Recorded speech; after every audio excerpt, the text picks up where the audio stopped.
এখন আমরা চলে আসলাম দুবাই ইন্টারন্যাশনাল এয়ারপোর্টে। বর্তমানে আছি আমরা, এই যে এখানে দুবাই এয়ারপোর্টে এখন ল্যান্ড করলাম। আমরা বাহরাইনতেই আসলাম।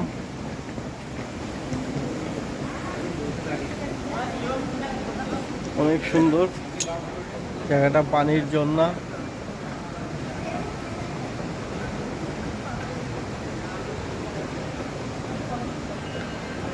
Dubai international airport.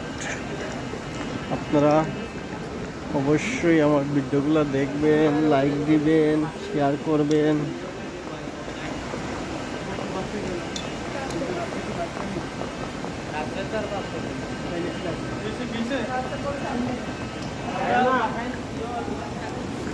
এটা ইনশাআল্লাহ অবশ্যই নতুন নতুন